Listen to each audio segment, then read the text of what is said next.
Salam alaikum Azoul, bonsoir. Hier, vendredi 49, a encore été une journée de forte mobilisation. Cette fois-ci encore, les Algériens sont sortis en masse, un peu partout dans le pays. Beaucoup de manifestants dans certaines villes et moins dans d'autres.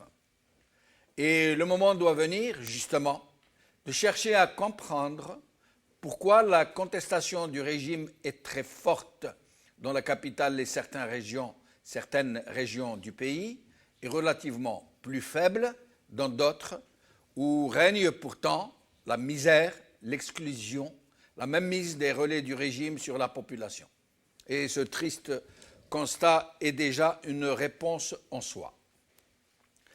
Dans de nombreuses villes, les slogans ont répondu à Tebboune sur sa sortie au sujet du gaz de schiste lors de sa rencontre avec des représentants de la presse ou de ce qu'il est convenu de nommer ainsi.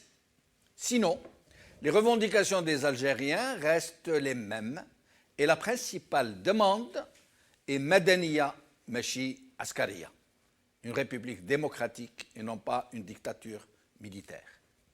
Et c'est dire que les Algériens savent qui est le vrai détenteur du vrai pouvoir. Et ils savent qui est le faiseur de président. Et ce qu'est le vrai poids de ce président qu'ils ont fait sortir du machin électronique qui est venu révolutionner les vieilles méthodes de la fraude et du bourrage. Sur le sujet de cette annonce de M. Tebboune, qui tombe comme un cheveu dans la soupe, dans leur soupe, à un moment où le régime fait feu de tout bois pour calmer le jeu. Le moins que nous puissions dire pour le moment est que ça cache très certainement quelque chose de très gros. Même si nous pouvions aller très vite à l'exploitation, dans les meilleures conditions et avec une possibilité de rendement bien plus élevée que les actuels prix, le gaz de schiste ne pourra jamais combler le manque à gagner qui va provoquer l'inimaginable crise qui va bientôt nous tomber sur la tête.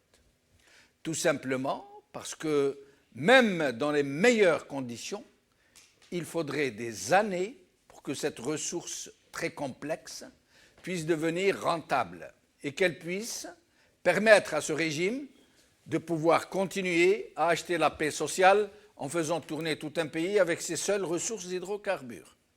Une politique de la rente généralisée qui ne produit aucune richesse et qui ne consiste qu'à anesthésier les masses, acheter la paix sociale et donner l'illusion d'un pays prospère, l'illusion seulement. Et le problème est que ce n'est pas le gaz de schiste qui va être la panacée à une telle problématique. À moins que le régime n'ait encore trouvé une autre ruse pour remplir ses caisses très vite. Entre autres, peut-être celle de tout brader, de tout hypothéquer, en quelque sorte, pour colmater les brèches budgétaires avant la Bérésina. Un régime totalement incompétent, incapable de traiter ses eaux usées, de retenir ses eaux de pluie, de prévenir les inondations, de réparer seulement ses canalisations d'eau potable, ne peut pas se lancer dans l'exploitation du gaz de schiste, ni tout seul, ni encore moins avec des opérateurs étrangers qui ne s'embarrasseraient pas du tout, bien sûr, des retombées écologiques. Oui, cette annonce de M. Tebboune sur le gaz de schiste n'est certainement pas innocente. Elle cache quelque chose. Mais il n'y a rien que le temps ne dévoile.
Algérie, le Hirak reste uni malgré tout. C'est le titre de notre émission d'aujourd'hui. Et pour en parler, j'ai ici avec moi Idir Onoren, analyste politique. Idir, merci d'être avec nous. Merci de m'avoir invité, M. Benchnouf. Hicham Rouibah, socio-économiste. Hicham, merci d'être avec nous. Bonsoir, merci pour l'invitation. Merci. Au téléphone, non, plutôt en Skype, depuis l'Algérie, nous aurons Badreddine Gerva, cadre du FIS. Badreddine Gerva, merci d'être avec nous. Je vous remercie, c'est Jamaldine. Merci. Merci beaucoup. Alors, nous allons commencer par le Hirak hier, vendredi 49. Forte mobilisation, un peu partout. D'abord, comme ça, à chaud, Idir Onoren. Quoi de plus normal, je veux dire, le Hirak. C'est devenu presque banal, vous alliez dire. Non, c'est quelque chose d'exceptionnel, justement. Ça n'a rien de banal, excusez-moi d'être en nuance avec vous, puisque c'est plutôt exceptionnel. Le fait que depuis 11 mois, ils battent le pavé, femmes et hommes, de manière fidèle, de manière militante, avec des slogans bien identifiés, avec des termes. Malgré les fortes contraintes. Hein. Tout à fait. Hier, il y a eu beaucoup d'arrestations, beaucoup de contraintes policières. Hier, il y a eu la violence. Contre le RCD, il y a eu du gazage. Hein, oui, mais le RCD avait déjà été instruit, puisque la wilaya d'Alger avait envoyé un commissaire de police pour interdire des rassemblements près du siège. Or, du RCD qui est sur Didouche. Or, un siège de parti politique, c'est un siège à la limite qui a vocation sociale aussi. C'est un lieu d'échange, c'est un lieu de... vous êtes contre la politique du RCD, vous allez l'exprimer, on est obligé de prendre en compte vos doléances. Donc, ils n'ont rien compris. Et c'est encore une fois, comme je l'ai dit souvent, d'un système autoritaire. Nous sommes passés à un système de non-droit, et là, nous sommes pratiquement en dictature, malgré les promesses qu'a faites M. Tebboune. Il n'y a qu'à regarder la déclaration de M. Sofiane Djilali, qui a été reçu par M. Tebboune, et qui, quelques jours après, ou la semaine suivante, quand il y a eu des altercations et une forte répression sur les manifestants, il a eu le courage, moi je le dis, le courage de dire « nous ne sommes pas entendus comme ça, puisqu'il devrait y avoir des mesures d'apaisement oui. ». Je ne suis pas là à me porter donc défenseur de M. Sofiane Djilali. Je pense qu'il a assez d'expérience et d'épaisseur pour comprendre tout ça. Mais je tiens à signaler son courage quand il a dit finalement les termes de notre débat ne sont pas concrètement sur le terrain. Vous croyez très naïvement que ce que lui avait dit Tebboune... Non, je ne pense pas qu'il soit naïf. Pardon. Je ne pense pas qu'il soit naïf. Il a répondu à l'invitation. Comme je l'ai dit souvent sur votre plateau... Pardon. Il sait que ce n'est pas Tebboune qui est au manœuvre. Au-delà... En termes sécuritaires... Oui, maintenant sur un plan formel. Monsieur Benchnouf, l'élection a été validée par l'ensemble des puissances étrangères, l'ensemble de nos partenaires politiques. Eh ben voilà, à partir du moment où on ne pouvait pas faire autrement, vous avez un pouvoir, on sait tous... Les puissances étrangères ne peuvent pas faire autrement parce qu'elles ne s'immiscent pas dans les affaires d'une nation. Mais un président de parti politique ou un militant quelconque, lui a le droit de faire l'inverse. Tout à fait. Dénoncer la fraude électorale et non pas de la valider. Oui, tout à fait. Mais moi, je dis en plus que même s'il était dans une logique d'appareil, si mu par discussion avec ses camarades dans son bureau politique, de trouver les voies et moyens de faire avancer les choses, ce qui est dramatique dans notre pays, M. Benchnouf, il faut qu'on y arrive, c'est que nous sommes tous dans une espèce de dogme. On n'est pas dans la pensée. Regardez, je vais digresser un petit peu sur Kamel Daoud qui a osé, disons, parler du Hirak, parler des gens de l'intérieur. Ça a été très clivant. Si le débat se situait au niveau intellectuel et politique, il n'y a pas de souci. Mais on est dans l'insulte, on est dans l'invective. Alors, ce qu'on devrait faire, c'est être dans le débat, dans le cœur du débat, se respecter les uns les autres. Et à partir de c'est pour ça que le débat contradictoire, quand il est sain, c'est toute la société qui est en dynamique. Mais il faut dire aussi que quand moi, par exemple, je vous dis, sans vous insulter, sans vous invectiver, mais que je vous êtes trop bien élevé pour ça. Merci. Que je dise, par exemple, monsieur Idir Onoren, le fait que vous étiez allé voir M. Tebboune, donc légitimer sa nomination, le valider en quelque sorte, vous en tant que parti politique, je regrette, mais vous m'avez très fortement déçu. Est-ce que je vous ai insulté en disant cela? Jamais de la vie. Ça sort du débat Dans ces formes-là, ouais. Mais ça, elles sont recevables. C'est comme ça que ça se passe, avec plus ou moins de véhémence, on va dire. De véhémence, tout à fait. Selon les personnalités des uns et des autres. Tout à fait. Absolument, et puis c'est ça la politique. Évidemment, mais je pense que les uns et les autres, c'est-à-dire si on arrivait entre nous tous, Algériens, d'obédience philosophique, politique, culturelle, cultuelle même, à avoir un débat contradictoire sain, c'est ça la dynamique d'une société. Mais il y a des garde-fous. Il faut éviter qu'on soit dans le débat, qu'on ne soit pas dans le dogme d'une pensée unique, on l'a trop subi, qu'on soit dans le débat et qu'on soit dans la pensée. Mais qu'on n'empêche pas les autres de réagir avec non, ça n'aurait pas d'intérêt. Cela n'aurait pas d'intérêt. Parce que les enjeux sont aussi importants. C'est vrai. Et que les démarches ne sont pas toujours aussi transparente qu'elle. Moi, je pense que, pour en revenir à M. Sofiane Djeli, moi, je pense qu'il va communiquer incessamment sous peu. Alors, Hicham Rouib, au sujet d'abord du Hirak, parce que j'ai une question très importante à vous poser à vous trois, mais d'abord un premier tour de micro pour nous dire ce que vous en pensez. Tout d'abord, je rejoins notre ami Edil sur le fait de dire que le Hirak en soi n'est pas si anodin à maintenir en place avec le même rythme, le même engagement pendant pratiquement une année maintenant. Ouais. Ce qui est spectaculaire et tout le monde entier le témoigne. Moi, j'ai des amis qui sont en Chine, par exemple, ou dans d'autres pays européens qui suivent sur les réseaux sociaux et qui savent très bien ce que le peuple algérien est en train de faire n'est pas facile. Absolument. Tout ce qu'on veut, c'est banal. J'étais en Chine récemment, il y a quelques mois, et je ne vous raconte pas l'histoire des manifestations à Hong Kong, comment elles sont vécues par les Chinois, par exemple. Très durement réprimées. Exactement. Et donc là, le peuple a prouvé qu'il manifeste une certaine maturité politique, une certaine ouverture au débat, même si on était dépolitisé pendant une quinzaine d'années. Moi, personnellement, parce que j'étais étudiant... Une quinzaine d'années? Oui. Pourquoi une quinzaine d'années? Parce que depuis le troisième mandat de Bouteflika, on était tous désespérés. On est dépolitisé depuis 1962. Non, c'est-à-dire que nous, les jeunes... Il y a une petite ouverture, fausse ouverture, bien sûr, en 89. Les jeunes générations, après, on ne peut pas dire aux jeunes qui ont moins de 25 ans, par exemple. Absolument, j'entends bien. On n'est pas influencé ou impacté par ce qui s'est passé durant les années 90, parce que simplement, ils n'ont pas vécu. Absolument. Et moi, j'avais tout naïvement espoir en 2008 d'avoir une nouvelle figure. J'étais tout naïf de penser qu'un changement de figure pourrait changer de pouvoir. Et là, la violation de la Constitution nous a refroidis. Et quelque part, ça a provoqué en fait un déclic d'engagement dans la politique. Moi, personnellement, je m'intéressais à la Constitution à partir de cette année-là. Avant, je n'étais pas du tout baigné dedans. Mais voilà, ce que le peuple prouve, mais à mon avis, ce n'est pas qu'une affaire de démonstration, c'est aussi une affaire d'espoir. Lorsque le peuple est dehors, on a toujours espoir qu'il y aurait possiblement un changement. Par contre, entre parenthèses, la position de Sofiane Djellali ou de Kamel Daoud, par exemple, moi, j'y adhère pas totalement. Sofiane Djellali, il ne fallait pas qu'il s'attende à des miracles. Un président qui est illégitime pour plusieurs raisons, il le sait, c'est-à-dire qu'il ne faut pas s'attendre au bout d'une réunion qu'il y aurait un changement. Ça de un. De deux, après je suis contre les insultes, etc. Absolument. On reste poli, mais je manifeste mon désaccord.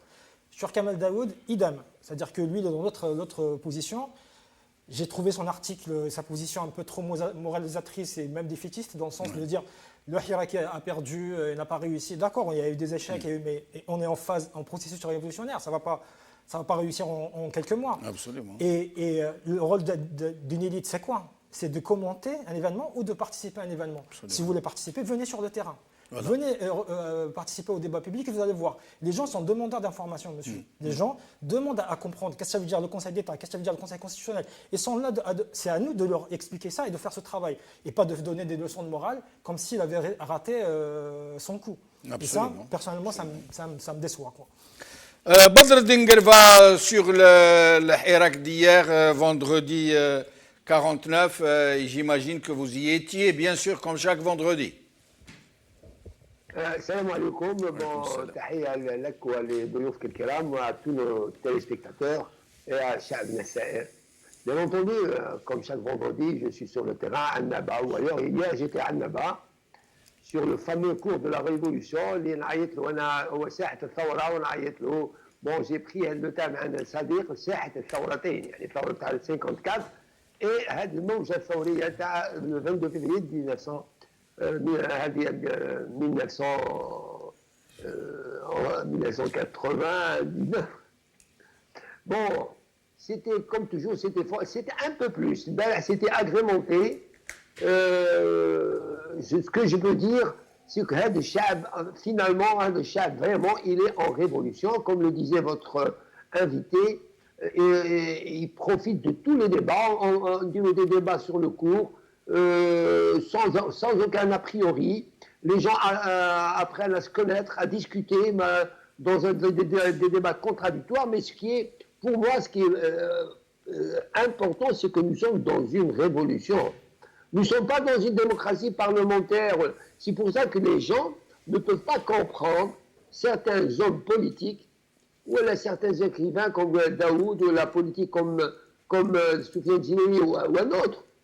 Leur place, normalement, elle est sur le terrain de la révolution, sur les places publiques, avec les Algériens et les Algériennes, discuter comme ça, ouais. Mais qu'est-ce qu'on attend? Je ne peux pas dire que c'est naïf, pour ne pas dire autre chose. Qu'est-ce qu'on attend de Tebboune? Tebboune, Djabour, l'Askar, yahkmou fiha l'Askar. Ça, c'est une équation wata. Jabek Shab, yahkmou fik Shab. Souvenez-vous qu'en 92, Cheikh Ben Jdid, il a remis le tablier, il met l'Askar. Parce que finalement, c'était Qasim El-Bah Indko, le président de la République, même s'il y avait des élections. Donc, Lyon, nous sommes en pleine révolution. Je crois, ce qui me touche un petit peu, le conseil, ce qu'on appelle l'élite, mais elle à la traîne par rapport à ça. Wallah, des jeunes de 20 ans, des étudiants, des gens qui ne sont pas étudiants, de 20 ans, de 23 ans, ils posent des problématiques extraordinaires, ils discutent, le niveau d'Ahmed Ali, eh bien, ces hommes politiques, ou là, c'est parti qui viennent qui discutent avec les gens. C'est la révolution, c'est notre Algérie, à tout le monde. C'est à tout le monde, on veut changer. Comme l'a dit, avec ce système qui a et c'est tout. Alors, Badreddine Guerfa, maintenant je vais poser une question qui est éludée par un peu tout le monde, y compris par moi-même. Je l'ai toujours éludée. C'est un peu par peur de risquer de décourager les gens. Vous savez, on porte tellement ce Hirak dans nos espoirs qu'à chaque fois, on réfléchit à 2 fois avant de dire quoi que ce soit le concernant.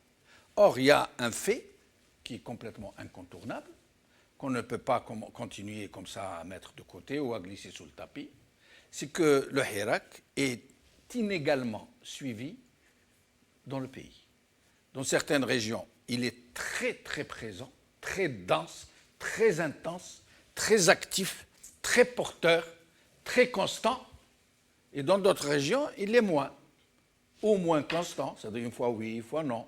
Ou moins dense, une fois un peu de monde, une fois pas du tout, une fois quelques individus. Moins engagés, les gens ne sont pas aussi compacts, aussi tournés vers des slogans très clairs que dans certaines régions. Or aujourd'hui, grosso modo, nous avons la Kabylie, nous avons Alger, la capitale, nous avons Wahran, nous avons Constantine, nous avons quelques autres villes, Annaba, Borj Bouarrej, et d'autres villes qui sont un peu moins mais qui sont actives, mais beaucoup de villes de l'arrière-pays notamment, là où les régions sont enclavées, là où les régions sont dévastées, où règne le plus fort taux de chômage, de Hagra, où les potentats locaux font la loi, où les élections se vendent dans les cafés morts. Et donc ces villes où le mouvement aurait dû être plus fort que partout ailleurs, c'est dans ces villes-là qu'il y a moins de participation. Est-ce que quelqu'un d'entre vous peut nous expliquer? Disons que je voudrais juste revenir sur ce qu'a dit notre camarade. C'est que moi, quand j'ai parlé de M. Kamel Daoud et de M. Soufiane Djilali, c'était des faits inhérents au débat. C'est-à-dire que vous condamniez ou que vous ayez des nuances ou même des positions clivantes, il n'y a pas de souci. Mais il ne faut pas aussi les stigmatiser parce qu'ils ont eu des prises de position. Seule l'histoire jugera à un moment ou à un autre. C'est tout ce que je voulais dire. Par rapport à votre question, évidemment, tous les territoires en Algérie eu égard au sang versé en commun durant la guerre de libération nationale, c'est notre matrice. Le 1er novembre, c'est notre matrice, tout en n'oubliant pas évidemment tout ce qui s'est passé durant tout le mouvement national, on va dire depuis 1926 de l'étoile nord-africaine et qu'on remonte. Il y a des traditions de lutte dans certains territoires, d'autres pas.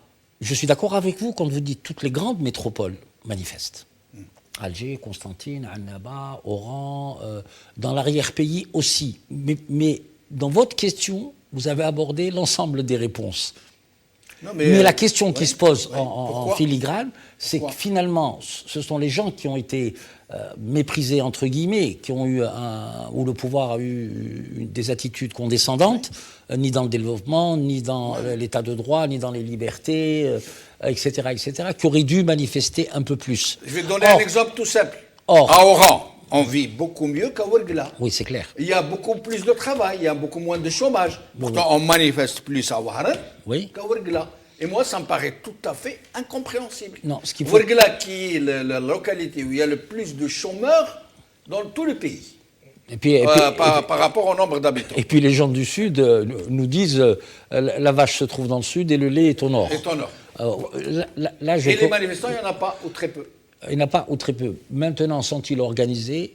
Comprennent-ils que les gens du Nord, vous l'avez suggéré lors d'un de vos éditos ou dans un débat, et j'étais sur le plateau, en disant il faut à tout prix que tous les Algériens puissent voyager de vendredi en vendredi pour essayer. Tout à fait. Mais seul un débat. Ouargla, il y a une université, il y a des étudiants qui peuvent mobiliser, qui peuvent avoir un discours. Il y a des corporatismes, il y a un barreau, il y a un conseil de l'ordre, des architectes. Mais pourquoi, malgré tout je ne sais pas s'ils se sentent impliqués ou ils prennent la mesure de l'événement. Moi, j'ai toujours dit que ce Hirak, pour moi, c'est un nouveau mythe fondateur de la nation algérienne. Vraiment, parce que tout est... on n'est pas simplement dans la socialisation, on est dans la conscientisation. C'est très important. On doit être conscient qu'on est à l'échelle d'un destin d'un pays. Ce n'est plus, comme je dis souvent, il faut qu'on se mette à l'échelle du pays, il faut essayer d'aplanir les difficultés, ne pas rentrer en choc frontal et avoir la bonne mesure. Là, on est vraiment à l'échelle d'un destin. C'est le destin d'un pays. Hicham, En fait, je pense qu'il faudrait repositionner quelques paramètres de contextualisation. L'Algérie, c'est 85% de la population qui est sur le littoral. Vous avez 15% de la population qui est... Quand vous dites littoral, ça veut dire y compris à l'intérieur des terres. Hein. C'est pas seulement c'est pas sur la côte. Hein. Jusqu'à Borj, c'est considéré comme littoral. Je crois que c'est la limite des hauts plateaux. Voilà. C'est ça, la limite des hauts plateaux. Les hauts plateaux et les hautes plaines. Vous avez 85% de la population qui est concentrée sur cette zone-là et 15% dans le reste. Ça veut dire qu'il y a déjà une inégalité démographique de fait. Oui. Il ne faut pas s'étonner qu'il y a moins de monde dans les villes de l'intérieur que dans les villes du nord. Secondairement, il faut prendre les conditions que vous avez citées, économiques, activité, travail, etc., pas comme étant des unités statistiques purement économiques, mais plutôt comme aussi des facteurs sociaux. Émile Durkheim, comme d'autres sociologues, Pierre Bourdieu, etc., définissent le travail comme étant pas uniquement une activité salariale, mais aussi une socialisation. Socialisation, comme processus de socialisation. Qui dit socialisation, dit ce que Edir vient de souligner, conscience politique, vie sociale, interaction, etc. Et donc, lorsque vous êtes dans une zone ultra-rurale, dépossédée de toute unité de travail, d'intégration sociale, comme disait en fait Becker, le travail est un facteur d'intégration sociale. C'est-à-dire que les idées ne circulent pas. Et bien sûr, bien évidemment. Et vous prenez l'information telle qu'elle. C'est-à-dire que l'information de base de l'INTV ou d'autres chaînes partenaires qui sont l'extension de la voix de l'INTV et qui sont d'ailleurs très, très suivies dans ces zones-là, bien évidemment, elles reçoivent l'information de facto comme étant une réalité sociale et politique. Et donc, cette conscience qui manque, moi, à mon avis, il ne faut pas le en vouloir, mais c'est une façon d'instrumentaliser ces zones-là. Ça a été toujours... Mais pourquoi est-ce qu'il n'y a pas... Excusez-moi de vous interrompre.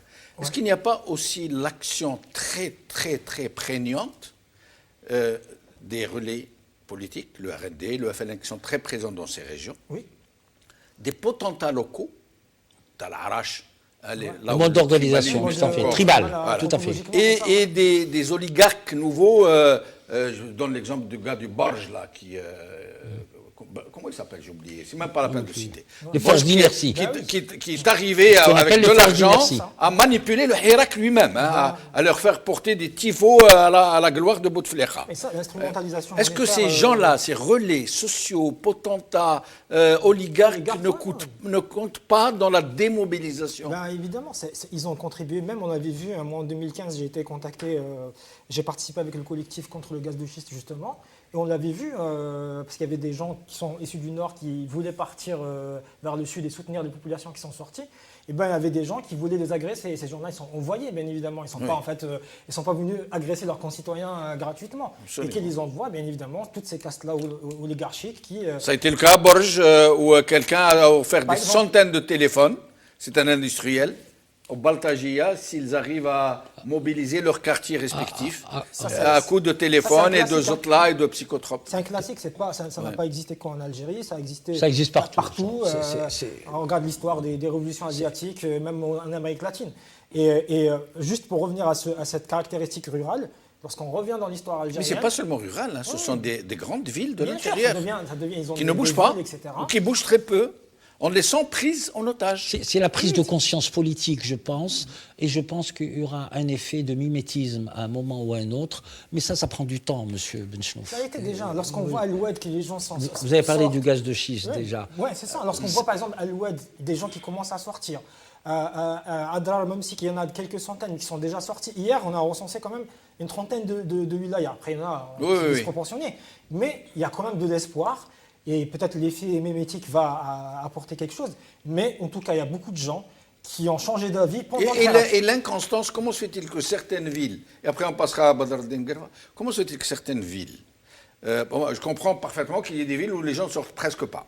Oui. Quand ils sortent, c'est très peu. Mais il y a des villes qui sont sorties beaucoup, et puis du jour au lendemain qui ne sortent plus. Mais parce que tout simplement, il y a beaucoup de gens qui ont été attachés à cette figure-là du président, en fait. Et ils croyaient que le changement allait être par les élections présidentielles. D'accord. Et de bonne foi. Hein. Bien sûr, de bonne foi. C'est pour ça que je dis, il ne faut pas leur en vouloir. Ils croyaient qu'en changeant de président, on aura une nouvelle Doula, l'ancien Doula présente. Voilà, tout à fait. On aura appris à l'école que le président est la figure de l'État de façon incontestable. Et ça, c'est très grave. C'est-à-dire qu'ils n'arrivent même pas à imaginer qu'une transition démocratique par une assemblée constituante peut être une alternative de changement. Et parce qu'ils croient qu'en changeant de président, on pourra changer de structure d'État, d'institutions, etc. Enfin, de toute l'architecture. Ce que je voulais dire en plus, c'est qu'à l'intérieur du pays, regardez la clarté des choses dans les grandes métropoles. Vous avez des jeunes femmes, vous avez des mamans, vous avez des grands-mères qui marchent en toute sécurité, c'est transgénérationnel. Mais n'oubliez pas une chose, c'est que dans l'arrière-pays, il y a encore des forces conservatrices, ce que j'appelle moi des forces d'inertie, qui empêchent. On a bien vu, et je crois que ça a été une de vos questions, quel a été le rôle de la femme dans le Hirak, on en avait parlé, elle a libéré, elle a apaisé. Absolument. Elle a joué un acte pédagogique sur l'environnement immédiat. C'est ce que je voulais dire. Oui, non. On parle des grandes villes. Oui. Mais c'est pour ça qu'il faut laisser le temps. Et vous savez, dans l'approche anthropologique que suggère notre ami, ça prendra du temps. C'est pour ça que tout est question de temps. Mais je pense que la trajectoire et le cap doivent être maintenus. On récoltera, ne vous en faites pas. Badr Denguerva, sur ce point de l'inégalité entre les différentes régions du pays, différentes villes. Là, on marche beaucoup, là, on marche très peu, là, on marche moyennement, là, on marche au coup par coup. Écoutez, moi, je pense macro. Moi, je dis, globalement, la révolution est en très bonne santé. Parce que, quand on نمشي في Alger, c'est tout, ولا في Tizi, ولا في Annaba, avec ce nombre, اللي في Annaba, c'est quelque chose de grandiose. Ça a été en Europe, يقول لك حاجة كبيرة. Donc, là, ce qui est extraordinaire, لازم نعرفوا قوتنا. القوة تاعنا, nous sommes dans tout le pays pratiquement. Et c'est vrai, هذه الثورة كالأمواج. الأمواج تاع البحر تطلع تهبط جيوغرافيكمون في لي ريجيون وتطلع تهبط à l'intérieur de la même ville. Mais ce qui est كاين حوايج بزاف في تقديري قادرة تأثر. كاينة premièrement الخطاب. N'oubliez pas le forcing اللي دارته قيادة الأركان مع فو قايد صالح في محاولات عديدة لتقسيم الشعب الجزائري. هذه ça laisse des traces chez certains, dans certaines régions. J'ai eu l'occasion de discuter avec des gens, ils me disent comment, tu as mal au Qbaïl ou tu as mal au faut. Donc, il y a un travail, ça prend du temps, qui me votre invité, un travail pédagogique, un travail de proximité, باش الناس تفهم وشو اللي هذا كاين الذباب الالكتروني كيخدم خدمته. كاين سي فري كاين دون سيرتان بلاد وين لي بوتونتا لوكو كيما تقول انت يخدموا خدمتهم هذه كاينه. اي بي اوسي يفو دير كو لي غروند فيل احنا نسيت عنابه قسنطين جيجي برج بوعريريش السطيف تيزي والزبيره بجايه اورو سي دي غروند فيل demain où en général le hara qui se porte très très très bien. Maintenant quand on prend des villes qui m'attirent, qui même Askar qui sortaient, qui n'arrivent plus à sortir, ça ne veut pas dire qu'ils ne voulaient pas, ils gardent les forces de sécurité, حاطين المساج, حاطين les places publiques, mais c'est rien du tout. يعني ils essayent. Bon, اليوم سمعنا les gens de Bel Abbas, le hara de Bel Abbas s'est déplacé à Oran. Dans notre situation actuelle, je pense que certaines places qui m'a un point d'interrogation maintenant elle est Ourgla.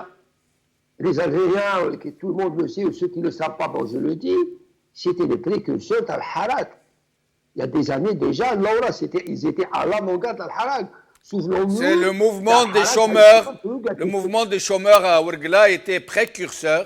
Malheureusement, ce n'est plus le cas aujourd'hui.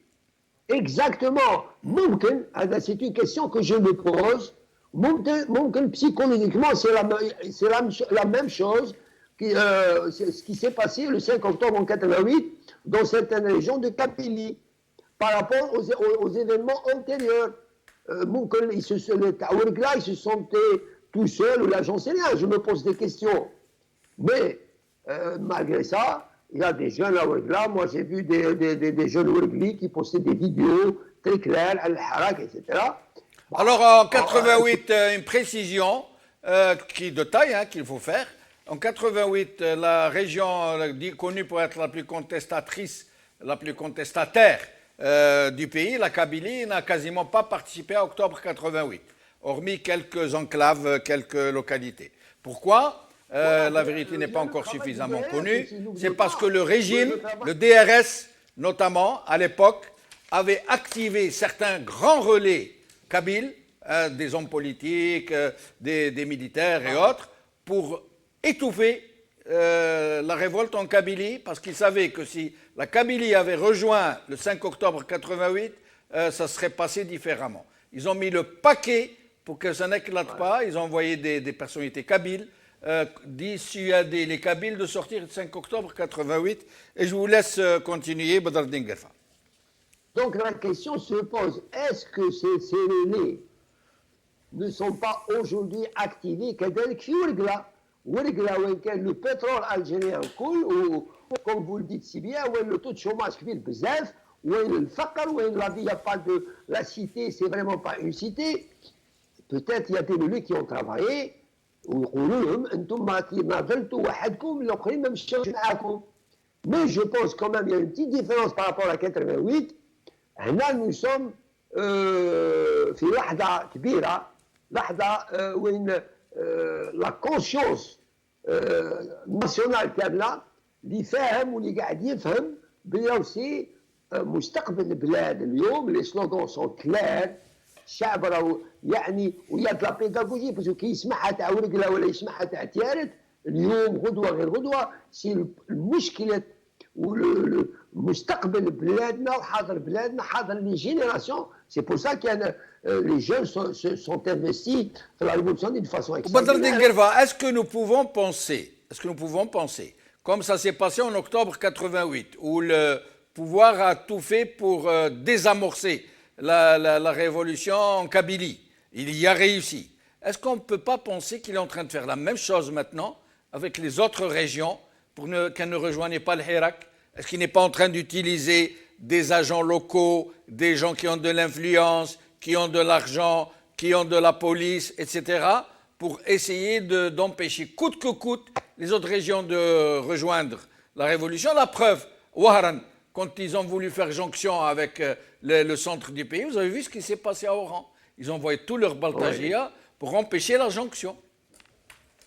Oui, exactement. Mais quand même, il y a une différence par rapport à 88, parce que nous, nous faisons une révolution qui est là, puis il y a les réseaux sociaux, il y a YouTube, l'image qui est là, le ma'loum, etc. Mais ils ont employé aussi la force, hein, à Tiaret, à Maskar, à Saïda. C'est carrément la force publique, hein, la force publique qui est employée, il y a une forcing de la population qui veut sortir. Mais je pense qu'il parce que nous sommes dans un autre temps, nous sommes avec une autre génération, et aussi, toutes les générations, les relais, les Khasmou, les relais générationnels. Depuis à peu près 92, il n'y a plus de contact entre les Algériens de génération en génération. Ça fait pratiquement 30 ans, mais la révolution a dit en février. Qu'est-ce qu'elle a fait? En une année, les relais, ce qu'on fait, on voit une femme de 10 ans, et un jeune de 20 ans, là de 15 ans, les gens se parlent. Je crois qu'il ne faut pas avoir peur, si jamais dit, on est sur la bonne voie, il faut travailler. Merci, restez avec nous, Badr Dingerva, pardon de vous avoir interrompu. Alors, Idirou Noren, le PAD, Pacte pour l'Alliance démocratique. D'abord, est-ce que vous pourriez nous faire une petite explication de texte? C'est quoi le PAD? C'est une dynamique politique. Si vous me permettez, M. Benchenouf, je vais revenir sur les propos concernant octobre 88. Oui. C'est important d'éclairer un peu l'opinion.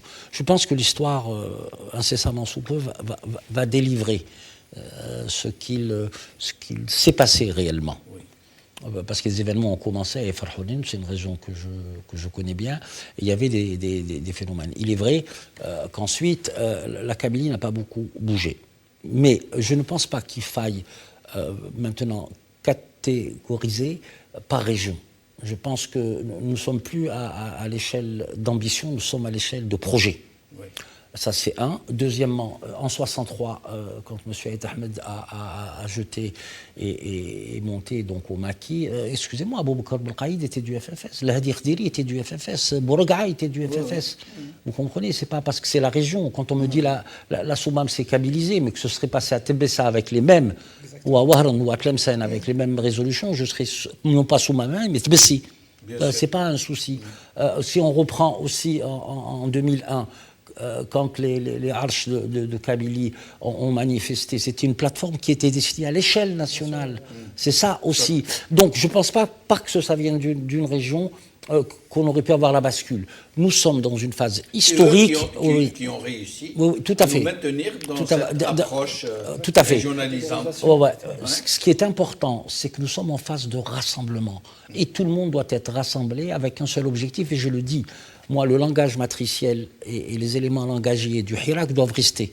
Mais il y a un autre volet sur lequel le Hirak doit s'appuyer, à mon sens, c'est que pour disqualifier le pouvoir incarné aujourd'hui par M. Tebboune, on doit parler de transition. Tout ce qu'il propose, non, nous on veut la transition. Je crois que c'est le leitmotiv qui doit nous guider. Absolument. Ça, c'est juste pour apporter quelques réponses. Le PAD, c'est parti de l'Alliance démocratique qui est composée de... Parti ou pacte? Pacte, pardon, excusez-moi, merci de m'avoir repris. Pacte donc, de l'Alliance démocratique, composé de partis politiques connus, dans l'UCP de Mme Zoubida Assou, le FFS de M. Moassim Belabès, le FFS, du RCD, le FFS, le PT, le PST et le MDS. Le Kaman... Non, ça c'est les associations. Oui. Le PLD s'est retiré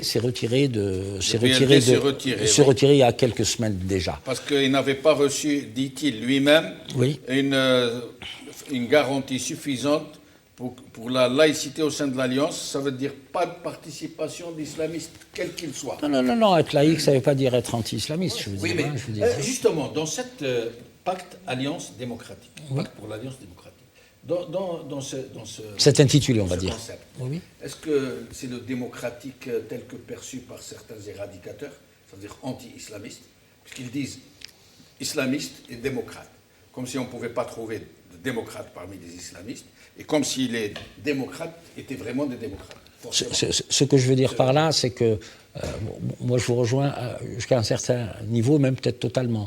Moi j'aurais aimé qu'on appelle l'intitulé, ce serait le pacte de l'alliance des progressistes. Mais progressistes, les libéraux ne s'y retrouveraient pas. Non, mais à ce moment-là, n'oubliez pas que c'est sur un engagement politique, sur une matrice idéologique. Si vous voulez, le pacte de l'alliance démocratique. Non, mais démocratique, ça va très bien, à condition que la connotation soit une connotation réellement démocratique. Mais je pense que c'est tous des partis... une connotation laïcisante, anti-islamiste. Parce qu'aujourd'hui, en Algérie, c'est le terme consacré de démocrate, ça veut dire non-islamiste. On dit les démocrates et les islamistes. Est-ce que vous êtes d'accord? Ce manichéisme, je pense, a réduit la capacité d'analyse de l'ensemble des Algériens. Je dis une chose, et vous le savez très bien, moi je souhaiterais qu'on ne parle plus d'islamistes. Je voudrais qu'il y ait une famille conservatrice. Je voudrais qu'il y ait une famille libérale et une famille progressiste, etc. Nous devons arriver à 3 grosses familles, et c'est les familles politiques algériennes, et c'est les courants de pensée politiques algériens. Donc, pour revenir ça c'est un autre débat qui mériterait d'être traité. Les islamistes veulent garder l'islamisme parce que c'est un très bon fonds de commerce. Un islamiste, ça rapporte. Hein, certains, je ne dis pas tous, certains, très connus sur la place politique d'ailleurs. Oui, tout à fait. Leur opportunisme. Moi, je donne mon sentiment. Je ne suis pas légitime à parler en lieu et place, évidemment. Ce qu'il y a lieu de dire, ce pacte donc de l'Alliance démocratique a fait un appel pour donc construire ou élaborer et planifier des assises nationales de la transition pour être en rupture totale avec le système. Voilà ce que je peux dire. Les personnalités, vous les connaissez aussi bien que moi. Tout à fait. Je trouve ça, c'est des pratiques anti-nationales, anti-démocratiques. Alors que cela avait été accepté. C'est-à-dire que la procédure normale, c'est d'abord de réserver une salle, de faire la demande à la wilaya, qui est l'institution statutaire qui est chargée d'établir l'autorisation. Or, à partir de ce moment-là, la SAFEX avait donné la salle. 2 jours après, la SAFEX les appelle en leur disant « la salle, on ne peut pas, elle est déjà prise voilà. ». Mais entre-temps, la demande avait été déjà déposée à la wilaya. Donc c'est toujours les mêmes pratiques. Et finalement, ils ont opté pour les locaux du RCD. Même pas les locaux, la cour, ça s'est fait. Oui. La cour du RCD. Il fait beau à Alger. Vous savez, des questions intéressantes, l'avenir du pays, quel que soit le module. Dans une cour, c'est très bien, mais c'est pas le côté champêtre ne doit pas occulter la profondeur de la réunion. Voilà. Symbolique en fait, j'ai envie de dire. Au sens, le PAD, à mon avis, dans cette histoire, lorsqu'on regarde la configuration en soi, c'est que soit des partis, soit des institutions, des associations ou autres. Et là, même des personnalités à titre individuel. Oui, mais ça devient, à mon avis, c'est un peu un terrain glissant, dans le sens où lorsqu'on occulte la force populaire, c'est-à-dire la participation purement citoyenne, parce qu'il faut savoir que sur le terrain, les gens se méfient des partis, ils en ont raison. Parce qu'on est dans une phase et des partis et des personnalités il faut qui en ont fait un fonds de commerce. Il faut les comprendre parce que si les gens demandent à avoir une désignation du peuple, qu'un simple citoyen de votre quartier, de mon quartier puisse participer à ce genre d'initiative, c'est pas pour rien. C'est parce qu'ils savent très bien que si on laisse le champ uniquement aux partis qui sont des professionnels de la politique, entre guillemets, parce qu'ils connaissent très bien les choses, ils connaissent les deux de la table, et ça devient dangereux pour la prise de parole du simple citoyen. C'est-à-dire que le simple citoyen se retrouve où dans ce cas? Il y a un chercheur belge qui s'appelle David Reybrouck, lui qui avait écrit un bouquin qui s'appelle en anglais Against Election, c'est contre les élections, où il décrit la participation citoyenne dans les partis politiques. En France, c'est par exemple 3,5, en Belgique c'était 2,8. En Algérie, on est à peine 0,70. C'est-à-dire en termes de représentativité, on est nul. Donc si on laisse le champ aux partis politiques de faire ce genre d'initiative sans inclure des initiatives citoyennes, ça devient disproportionné en termes de débat. Je ne suis pas le défenseur du PAD, mais le PAD est complètement ouvert. Hein. Il y a des dizaines et de... Pardon ? Ils n'ont pas mis en place des mécanismes pour ça. Ah non, mais les mécanismes, vous ne pouvez pas, supposer être l'élite politique dans un contexte comme le nôtre, qui est le Hirak, où on ne peut pas capter la véritable nature de la demande politique, essayer de les intégrer. Mais c'est ouvert. Je pense que là... Vous dites complètement ouvert. Oui. Pourquoi alors avoir expulsé, totalement évincé l'idée même de recevoir des islamistes? Serait-il des personnalités? Serait-il des individualités? Donc, Moi, je ne peux, oui, non, je peux pas répondre à cette question, mais en référence à celle qu'a faite M. Jaballah, et d'ailleurs qui titrait Jaballah, c'est un titre là, Abdallah Jaballah et son parti veut être la locomotive de l'opposition. M. Mokri, qui dit à l'élection présidentielle de la dernière, du 12 décembre, nous on ne se présente pas, mais bon, wait and see. M. Jaballah aussi. Donc déjà, mais politiquement... Ces deux personnages ne représentent pas le courant islamiste. Hein. Excusez-moi, non, on parle encore une fois, M.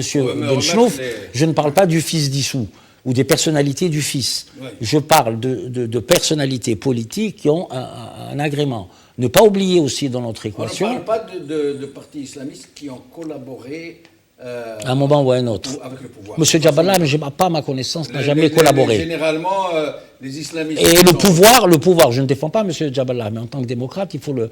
Vous savez, M. Jaballah, à un moment donné, il avait eu un nombre de députés impressionnant. Oui, à l'époque, quand il avait... Les députés, c'est des quotas. Non. Je vais vous dire une chose. C'est pas une histoire de quotas. Je ne parle pas de la triche qui est en amont. M. Jaballah, on lui a... Je ne me rappelle plus de quelle élection et en quelle année, à tel point, comme il le savait relativement... vous savez, M. Bouteflika est un manœuvrier. Dans sa fameuse phrase, quand il a dit « Neshmel, l'RCD, le Nahda », une fois le fils d'Issou, Nahda était le parti le plus... Ah ben, vous savez que dans l'établissement, je disais, Nahda avait eu beaucoup de députés. Tellement que ça faisait angoisse au pouvoir en place de l'époque, qu'ils lui ont envoyé les frères Adami pour casser son parti qui s'appelait à l'époque Nahda. Oui. Donc c'est toutes ces questions-là. Mais moi, je ne vais pas rentrer dans le cadre islamiste. Je vais encore me faire lyncher encore une fois. Mais dire d'un parti islamiste qu'il est un tant soit peu représentatif par rapport au nombre de ses députés, comme vous, un vieux loup de la politique, vous connaissez comment se distribuent les quotas de députés, moi je trouve ça un peu... je vais vous dire une chose, et je vais vous dire une chose là maintenant, je m'excuse de vous avoir interrompu. Figurez-vous, ce n'est pas d'une information digne de foi, ça peut être évidemment de la manipulation. J'ai appris il y a quelques jours que c'était M. Bengrina qui est arrivé en tête, figurez-vous, sur le décompte formel. Le Bengrina qui est arrivé en tête et pas M. Tebboune. Il est arrivé en tête dans 8% de participation. Ah non, pour ça on est d'accord, je vous parle du fait, voilà. Il arrive lui au Tartampion ici. Non, mais pour vous dire, voilà. C'est des informations, enfin, je veux dire, c'est des constats symboliques, que ça soit lui A ou B. Ça ne change rien au problème. Oui, mais sur cette initiative qui a exclu... Je m'excuse de dire comme ça, parce qu'il faut en parler. Il faut parler des choses qui sont glissées sous le tapis. Et c'est reconnu. Hein, c'est monsieur, comment il s'appelle déjà? Attendez que je lis. Le coordinateur du... Je vous lis un extrait. Le coordinateur du PLD, Moulay Idriss Chentouf, déclare le 11 novembre 2019 que le PLD se retire du PAD à cause de la trop faible garantie de la laïcité au sein de l'Alliance, dont l'éventuelle participation de l'islamiste Abdallah Jaballah au PAD. Mais ce n'est pas que lui. Il y a des voix dans le PAD qui ont dit c'est un SMIC de participation, pas d'islamiste dedans. Donc à un moment, et j'aurais fini, à un moment où le Hirak, dans la rue, hein, je ne parle pas des pseudo-élites, dans la rue, où le Hirak marche côte à côte, islamiste, laïque, femmes sans hijab, kabyle, arabe, chaoui, tout le monde est ensemble. Et tout le monde crie khawa khawa. Et tout le monde dit, c'est pas le moment des chapelles politiques. Plus tard, quand on aura chassé le régime, à ce moment-là, chacun rejoindra sa chapelle et les élections trancheront entre nous. C'est tout le problème. Alors, quand une initiative pareille c'est le mode opératoire. Arrive le PAD qui dit non, moi je ne marche pas avec les islamistes. Laïcité... Non, il faut lire le discours. C'est antidémocratique de penser qu'on écartant tel ou tel groupe. Et moi, personnellement, je comprends ceux qui ont de la méfiance envers les islamistes par le passé algérien, etc. Mais là, tout de suite, il manque une feuille ou un texte consensuel. C'est-à-dire qu'on se met d'accord sur quoi. Si on, même pour, et ça, c'est pas moi qui le dis, si vous lisez les historiens, les politiques, les philosophes, de Aristote à Montesquieu jusqu'à... un Fishkin qui est une figure aux États-Unis dans la pensée démocratique, ils disent une chose, c'est commencer par les choses ou les objectifs communs et les plus simples à atteindre. On veut quoi? On veut une justice indépendante, marquons-la comme numéro 1. On veut un état de droit, marquons-le comme numéro 2. On veut une séparation des pouvoirs, marquons-le comme numéro 1, ainsi de suite. Après, les idéologies, laissez-les de côté, parce que si on passe à une transition et une assemblée nationale constituante, là, tout le monde aura sa voix et il y aura un débat public. Lorsque le débat public commencera, on passera à un référendum populaire, par exemple. Mais écarter les gens parce qu'un tel est un communiste, l'autre est un libéral, l'autre est un islamiste, au final, on n'aura personne. Parce qu'on n'aura que les gens qui nous ressemblent. Et je ne pense pas qu'on va former un débat citoyen démocratique en dialoguant qu'avec les gens qui nous ressemblent. Moi, à mon avis, en tout cas, ce que j'essaie de faire, de confronter mon avis avec les gens qui n'ont pas... Qui ne sont pas d'accord avec vous. Que moi. Sinon, je vais dialoguer, discuter. Vous allez soliloquer. Exactement. Je ferai un pseudo-monologue avec des gens. En fait, c'est comme si on était un cerveau en commun. Mais ça, ce qui manque au pacte, c'est ça. C'est de mettre les points en commun et de dire les idéologies, on ne touche pas. Même d'ailleurs, ce qui manque au Hirak tout court, c'est ça. Ouais. Le Hirak bloque, à mon avis, c'est parce qu'on n'a pas un texte consensuel qui met tout le monde d'accord. Le jour où le peuple se mettra à arborer ce texte-là sur 10 points et qu'on veut tous ça et pas autre chose pour tout de suite, là, il y aura en fait un déblocage. Est-ce qu'on peut dire que cette initiative aura été la première à faire une telle distinction entre les uns et les autres? Est-ce qu'il n'y a pas eu avant une autre dynamique dans ce genre, dans le cadre du Hirak, oui, qui n'est retenu que les islamistes ou que les laïcs? Après, c'est une logique partisane, dans le sens, si on réfléchit comme ça, en termes d'initiative, le pacte, parce qu'ils ont quand même, de fait, quelques moyens, de par leur structure, de par leur réseau, etc., de constituer une telle initiative.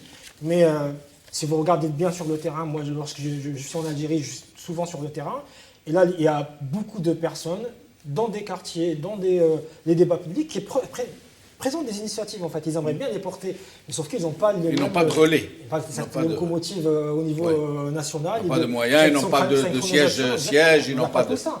Ce qui manque, justement, c'est cette interconnexion interwilayale. Il n'y a pas de corporation, parce qu'en Algérie, il n'y a pas de syndicat propre pour interconnecter cette corporation. Dans les universités, on sait très bien que les recteurs sont nommés, et pareil, le corps universitaire a du mal aussi à s'interconnecter. Il y a d'ailleurs même des conflits à l'intérieur des universités, parce qu'ils ont tout fait pour créer ce genre de conflit. À mon avis, le jour où on mettra sur table ce texte-là consensuel, Montesquieu disait une chose, disait que lorsque on commence par les sujets conflictuels, c'est qu'on enterre l'initiative de consensus. C'est-à-dire que lorsqu'on commence par ce qui nous divise, on enterre ce qui nous rassemble. Absolument. Et ça, c'est Montesquieu qui avait compris ça il y a des siècles. C'est très bien dit. Donc du coup, je pense qu'à nous, on devrait tabler sur ça. Et à mon avis, je termine juste sur ça, si on arrive à mettre en place cette séparation des pouvoirs et à garantir une justice indépendante, et ça, tout le monde le revendique. Et il y aura un effet domino sur tous les sujets. Vous ne pouvez pas savoir combien je suis d'accord avec vous.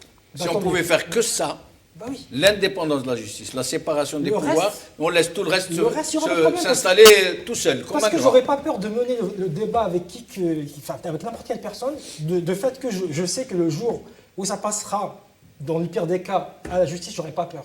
Absolument. Ça va être sur les faits. Et donc ça va être argument contre argument, et là, il n'y aura pas de problème. Absolument.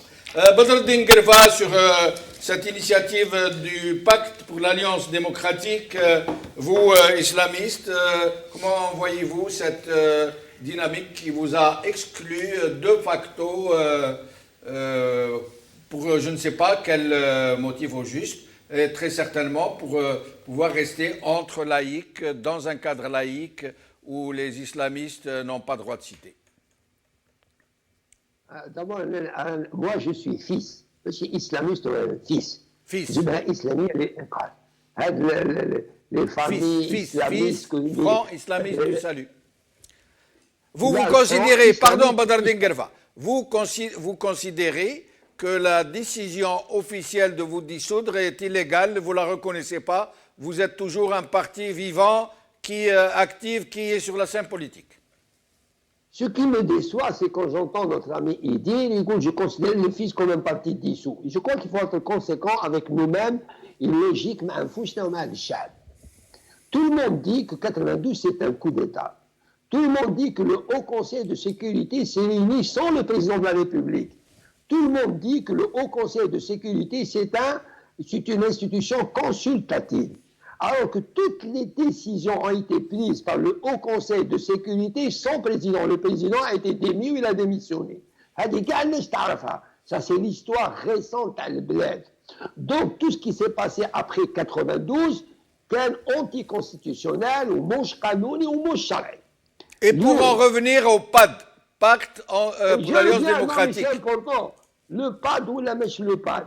أنا راني عايش ثورة، راني عايش ثورة داخل الشعب، داخل les Algériens jeunes et moins jeunes, vieux, vieilles, etc.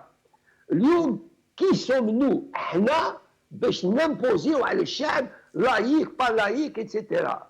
نورمالمون الكلام اللي قالوا فوتر انفيتي كو جو سالو الكلام تاع مونتسكيو وي سي اون فو فريمون السؤال مطروح هل بالك يرى دونك on voudrait bien que ça ne marche pas la révolution, que ça capote. Il y a tellement de choses qui nous unissent. On le fait sur le terrain. Il y a des débats, on est tous d'accord. دولة الحق والعدل والقانون هذيك tous les Algériens يقولوا فيها.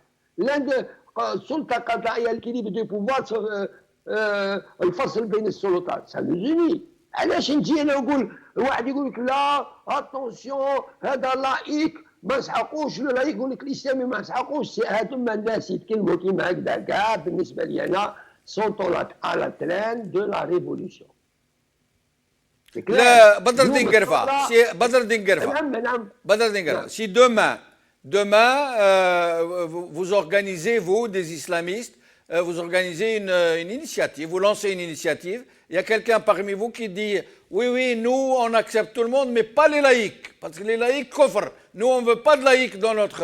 Quelle serait votre réaction, vous, Badr Dinguerfa? Le communiqué officiel de Jibha al-Islamiyya al-Inqadh signé par son président par intérim, Si Ali Belhadj, avant les élections, il dit textuellement annulation des élections. Conférence entre toutes les composantes de la société باش نلقى حوايج كومان نتعاهدوا باش نحترموها وننفذوها.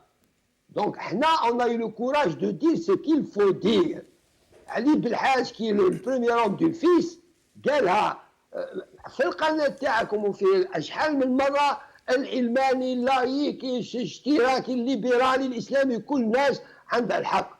وقال ونقولوا كلنا on ne peut pas imposer للحراك والثورة الرؤى تاعنا. الانتليجنس تقول هاد ليليت بوليتيك تطلب كاع تطلب وتقول نديروا كونفيرونس نطرحوا البدائل السياسية الموجودة على الساحة الحركية والسياسية ندرسوها بان نخرجوا بان بروجي بوليتيك من بعد نوصلوا لو بروسيسوس كونستيتيون وغيره.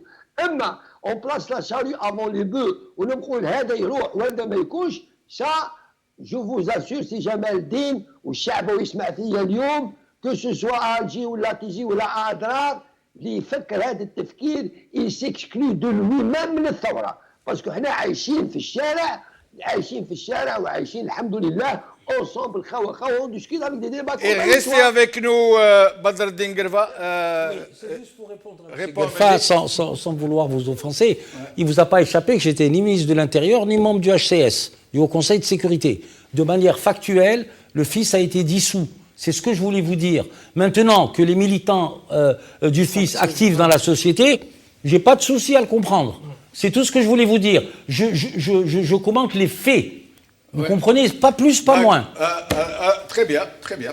Alors, nous allons voir ce dernier sujet qui est celui du gaz de schiste. D'abord, nous allons écouter M. Tebboune. gaz de schiste ضروري. كان فيه رد فعل سلبي تاع مواطنين تاع عين صالح. أعتقد من غير دراية وكان فيه لعبة. تشوف الملف من كل الجوانب تاعو. غاز دو شيست يخوفوا الناس أن فيه يمس بالبيئة ويمس هذه ويمس في هذه. يعني منطقة شناشن تاعنا سي با لابو سي لابري. منطقة خالية، منطقة ما في لا نابدو بعيدة ما تلوثش، وحتى اليوم طورت استغلال الغاز دو شيست تطور لدرجه ما بقاش فيه تلوث. في الولايات المتحده لما تشوف لو كان جينا نوروا المواطن واش راه صاري في العالم، في الولايات المتحده بين لي فيلا كاين ابار نتاع غاز دو شيست. لا هما ما يعرفوش، هما ما يحافظوش على الصحه تاعهم، ما يحافظوش على البيئه. الوغ احنا ما تقدشناش نتاعنا مش لا بوس سي لابري. توت فاسون طوروا لي ميثود تاع الغاز دو فيس كي توتالمون فو. وحاجه واحده اخرى في امريكان بين فيلا وفيلا كاين ان puits de gaz de schiste. Il faut vraiment mépriser les gens pour dire des choses pareilles. Mais nous allons vous montrer un autre président, un autre chef d'État, qui lui va nous dire que jamais il n'y aura de gaz de schiste dans son pays, du moins dans les conditions actuelles, et tant que les technologies n'auront pas évolué de façon à ce que l'écologie soit totalement protégée et la santé de la population aussi. Écoutez-le. Soyons clairs, dans l'état actuel de nos connaissances, personne, je dis bien personne, ne peut affirmer que l'exploitation des gaz et huiles de schiste par fracturation hydraulique, seule technique aujourd'hui connue, est exempte de risques lourds pour la santé et pour l'environnement. C'est pourquoi j'ai demandé à Delphine Batho, ministre de l'écologie, de prononcer sans attendre davantage le rejet des 7 demandes de permis déposées auprès de l'État. Voilà, monsieur. Le gaz de schiste, alors, c'est quoi cette histoire de gaz de schiste qui revient? Il y a deux manières d'aborder le problème.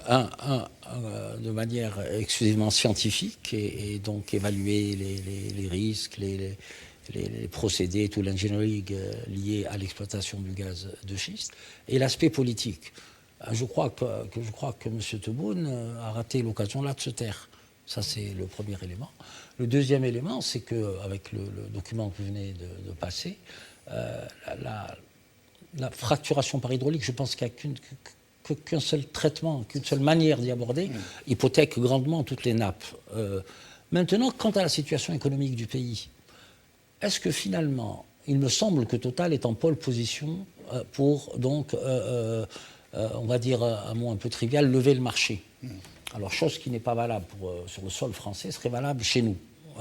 Je n'ai juste à rappeler à nos Algériens les essais atomiques à Regan. Oui. Et comme par hasard, à Mururoa, chez les citoyens français de seconde zone. Derrière se cache peut-être une espèce d'appel à un financement de l'État à crédit. Ça cacherait quelque chose. Ah, pour moi, ça cache quelque chose. Si le contrat... Genre hypothèque à long terme... C'est une hypothèque. Bravo, M. Benchouf, merci. C'est une hypothèque. Ils auraient peut-être songé à hypothéquer tout le gaz de schiste, oui, à le vendre à bas prix sur 100 ans ou un siècle. C'est-à-dire hypothéquer la concession, ouais, mais en contrepartie avoir un paiement cash ouais, pour essayer de maintenir un peu notre budget à 70-75 milliards de dollars pour équilibrer. Ça veut dire à la fin de la réserve de change, pouvoir trouver un financement qui viendrait... Tout à fait, alors que finalement, je pense qu'il faut sortir de cette addiction aux hydrocarbures conventionnels ou pas conventionnels. C'est que vraiment, il faut remettre l'économie dans la bonne direction, avoir le cap nécessaire. L'État doit rester là comme régulateur des forces qui interviennent sur le marché, qu'elles soient productives ou même financières, mais que ce soit une bourse qui fonctionne et devenir un État, quoi. Et je parle sous contrôle de notre ami économiste. C'est toutes ces questions-là. Et il y a autre chose aussi, c'est que moi, j'aimerais bien savoir maintenant l'attitude de M. Chitour et de M. Aïtali. Actuel ministre de Tebboune. Excusez-moi, M. Tebboune. C'est un lapsus. Alors, je vais vous dire, je suis peut-être le seul intervenant qui vous trouve légitime à votre place. C'est juste pour vous dire, M. Benchouf, c'est que l'honneur et la dignité commandent à ces deux, on va dire, technocrates ou brillants intellectuels ou experts dans leur niche respective, l'honneur et la dignité leur commandent de démissionner.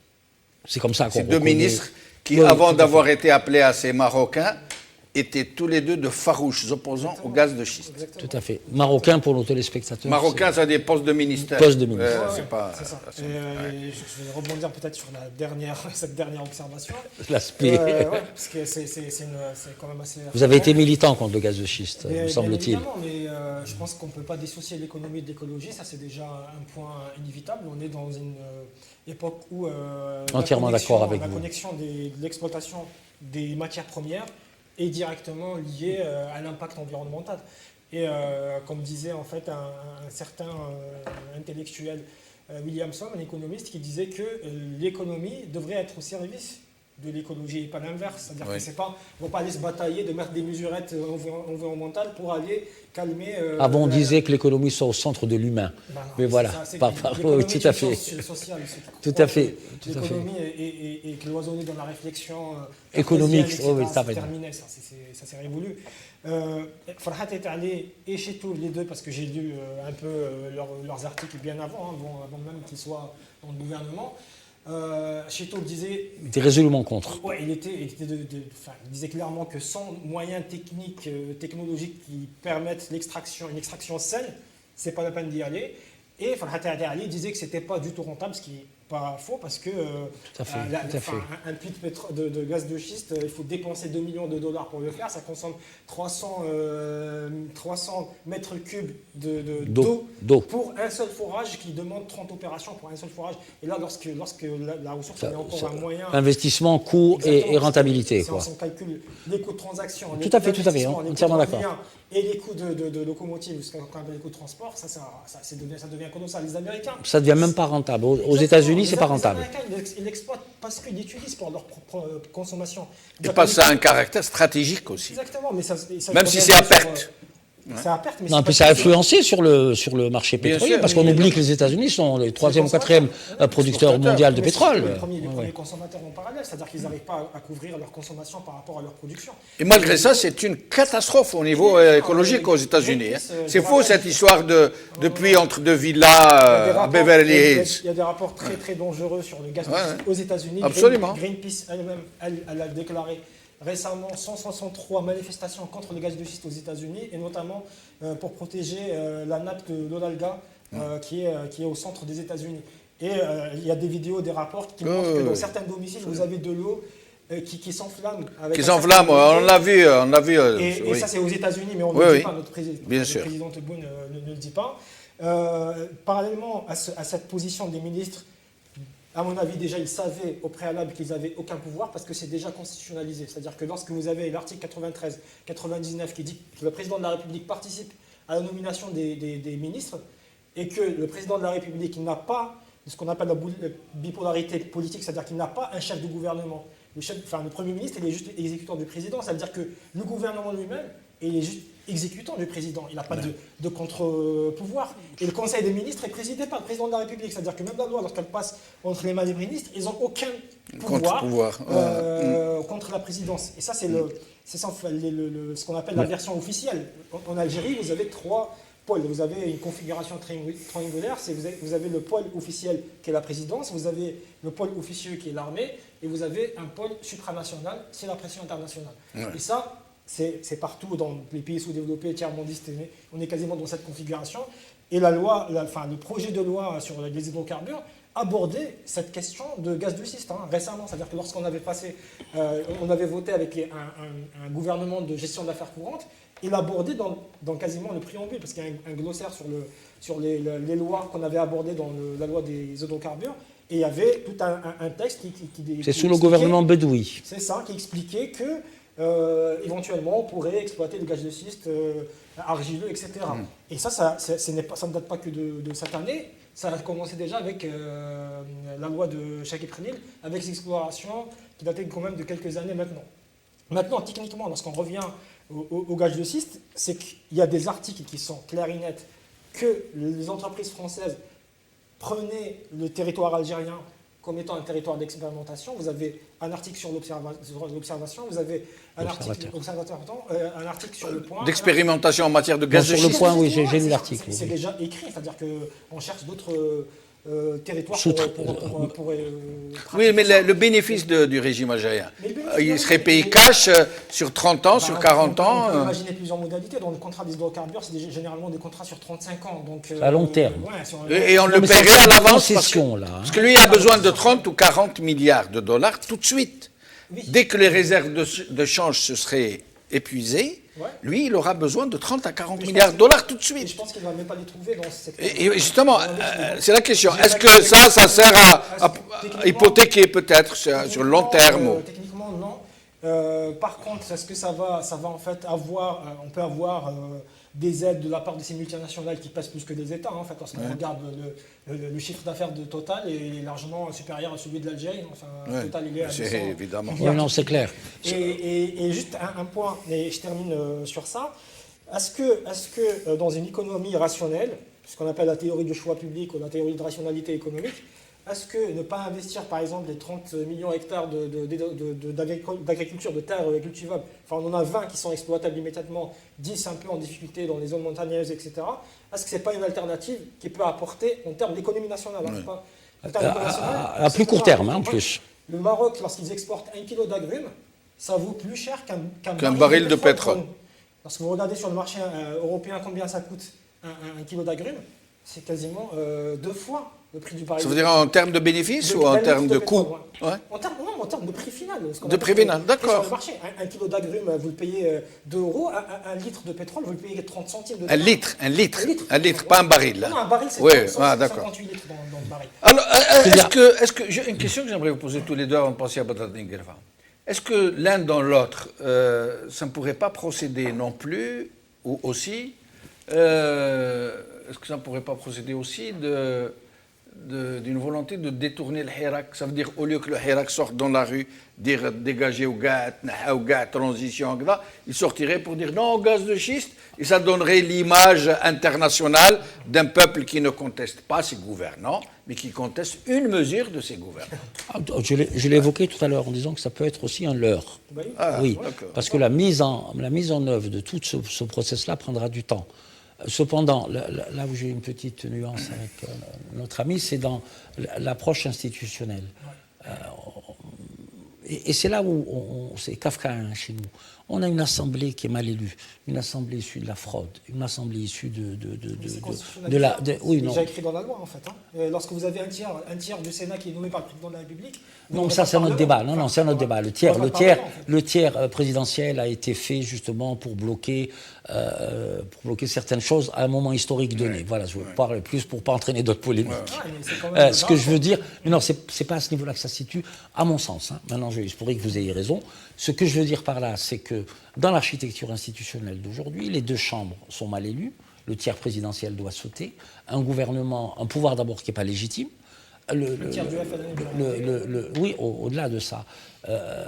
Un président qui a été mal élu, M. Tebboune a été mal élu, et qui engage tout le pays et l'avenir du pays dans un environnement non légitime. Ça ne peut pas marcher. C'est pour ça qu'il me semble qu'il faut redevenir à des fondamentaux.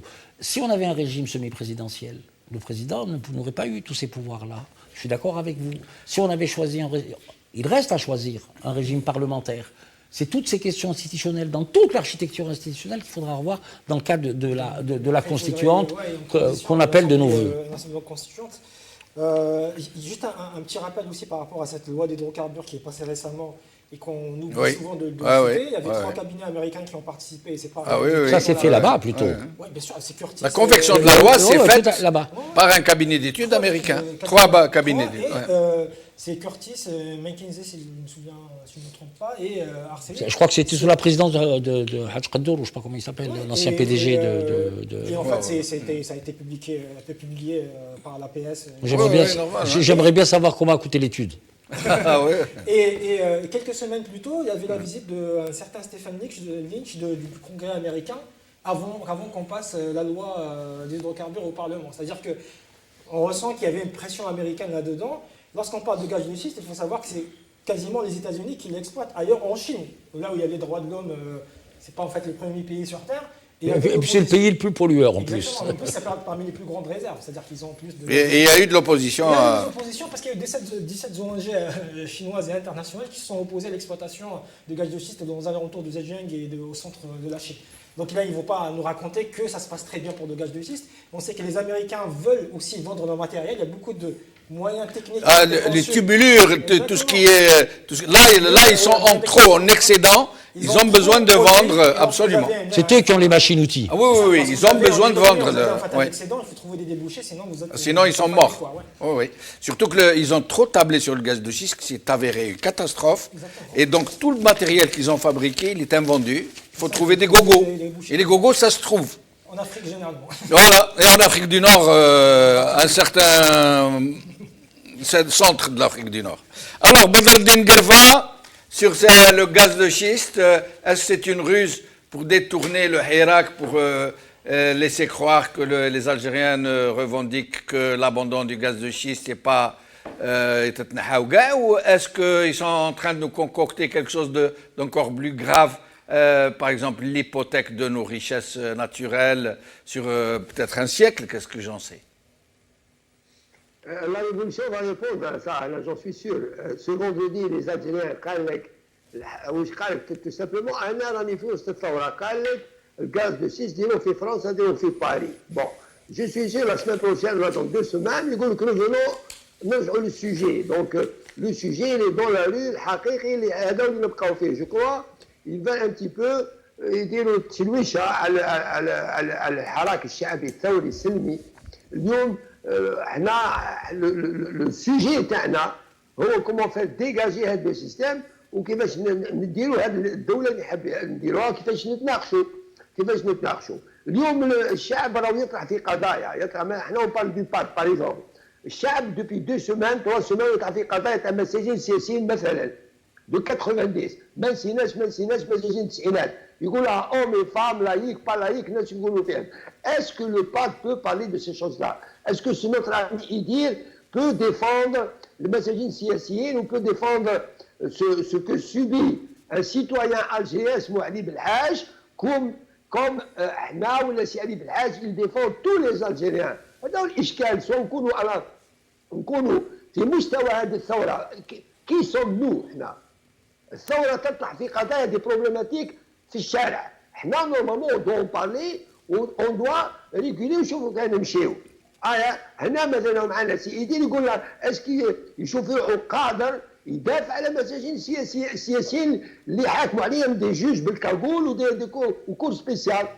لو اف اف اس كي كان بشلاغم وكان على ديدانو وقت حسين عيد احمد ربي يرحمه سينيا لو كونتر ناسيونال ابري مارس 92 سي en 95 سينيا avec le fils. Le fils, il est là, a une base sociale كبيرة, c'est une réalité. حبينا ولا كرهنا. C'est une réalité.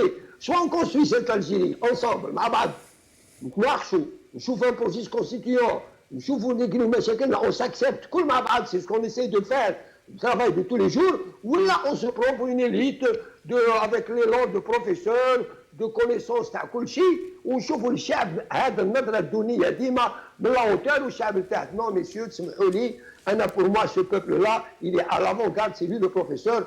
Nous sommes des élèves, nous sommes des étudiants. Voilà ce que j'ai à dire. Inch'Allah, on arrivera à survoler هذه المشاكل ونكونوا في مستوى هذه الثورة ونتناقشوا. C'est vrai, on doit discuter وقتاش. كي نديروا المرحلة الانتقالية vers la démocratie, là on pourra discuter réellement. ونجموا نحلوا العدالة الانتقالية. نقولوا مثلا il y a eu des morts, il y a eu des Badreddine Guerfa, très rapidement. Il y a des gens qui disent on ramène Badreddine Guerfa, moi personnellement, Badreddine Guerfa que j'apprécie beaucoup personnellement, on le ramène parce qu'il tient un discours rassurant. C'est pour tromper les Algériens, leur faire croire que le fils a changé, que le fils est devenu plus démocratique, plus proche des réalités. Est-ce que c'est vrai? Est-ce que Badreddine Guerfa كأكبرك ولا réellement vous pensez ce que vous êtes en train de nous dire? Je crois qu'un العباد كما سي جمال الدين. شوف, c'est pas pour me jeter des fleurs. والله العظيم là où je vais, y a pas pourquoi on n'est pas rejeté de la société في الحارات. Je ne parle pas de moi-même, on est partout, on est في la rue Michelet, on est à Constantine, on est à Nabaski, à Oro, parce que je ne jette pas des fleurs, on évolue. علي بالحاج قالها textuellement, clairement, قال لك كل الامم وكل الشعوب لما تخرج من الديكتاتوريه وتمشي vers la liberté تتصارع elle fait des bavures, des conneries, اسمحوا لي الكلمه, et puis les gens à partir de leur faute et la faute des autres arrivent à se connaître et à s'entendre ويعيشوا مع بعض. انا لا كيسيون que je me pose والشعب يطرح فيها, سي با مش انا اللي نطرحها. احنا كانوا يعيطوا لنا ناس مغفلين, يعيطوا لنا المبردين, يقولوا لنا المبردين. اسكو هذه الاحزاب العلمانيه اسكو سي يدير, اسكو سي ils sont capables de dire ce que dit Ali Belhaj? Est-ce qu'ils sont capables de dire oui, le fils a le droit d'exister parce qu'il a été dissous par une justice monstrueuse par l'armée? Merci. Comme je suis obligé de vous interrompre, mais je vais donner le droit de réponse à Edir, puisque le représentant des laïcs. Alors, au moins d'une minute Edir, puis une minute à Hicham. Très vite. Je préfère que Hicham, parce que moi je prends plus d'une minute. Et non, mais juste un dernier mot général par rapport au gaz de schiste, et je trouve que c'est un sujet sensible. Il ne faut pas qu'on oublie que l'Algérie abrite la plus grande nappe aquifère au monde. On a 40 000 milliards de mètres cubes. Qu'on partage avec la Libye. Avec la Libye, 70%, elles sont sur le territoire algérien, et que ce n'est pas anodin. Et probablement, comme disent des experts, la prochaine guerre... c'est la guerre de l'eau. Sera la guerre de l'eau. Ce qu'on appelle l'or bleu désormais. Tout à fait, et exactement. Il ne faudrait pas l'oublier, ça. C'est-à-dire que notre plus grande richesse, elle est sur cette nappe-là et l'agriculture qui peut être exploitée même dans le sud algérien. Peut-être nos alternatives politiques et économiques seront autour de ce point. Il ne faudrait pas qu'on laisse tomber ce combat. Oui, comme M. Galvin m'a interpellé 4 fois, je vais essayer de lui répondre. Ah oui, le laïc de service. Concernant les restrictions dont subit M. Ali Belhaj, moi je les condamne fermement, pour être très à l'aise. Je suis membre fondateur d'une ONG, j'ai présidé son assemblée élective et je condamne fermement, Adil Loula. Le deuxième élément, quand vous dites le fils, pas le fils, moi j'aimerais, M. Guerfa, vous poser une question amicalement et même plus fraternellement, c'est que vous fassiez votre devoir d'inventaire. Démocratie kofr. Il faut changer vos habitudes alimentaires, il faut faire plein de choses. Et tout ça, vous êtes obligé de passer par votre droit d'inventaire.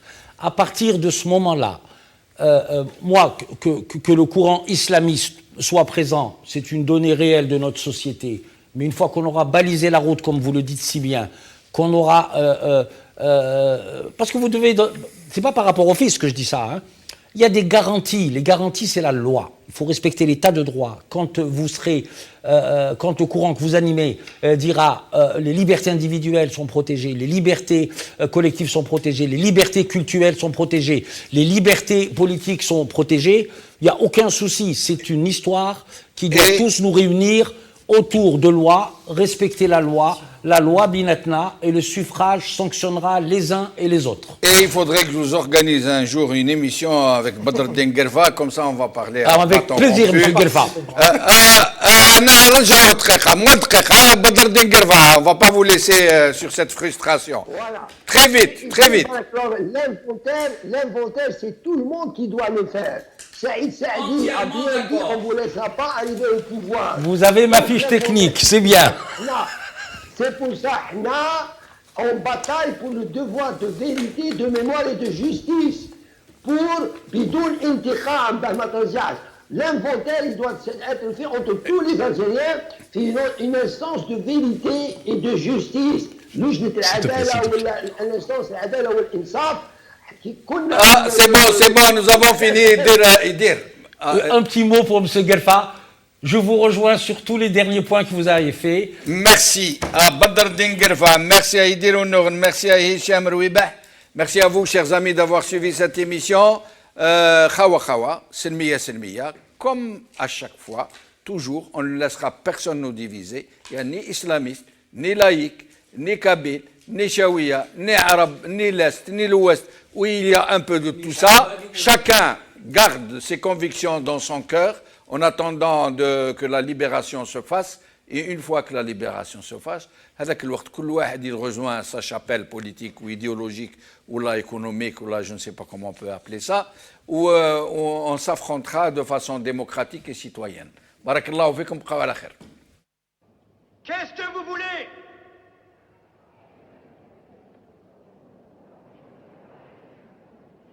الاستقلال روحوا بلادنا الاستقلال الاستقلال نحبوا حريتنا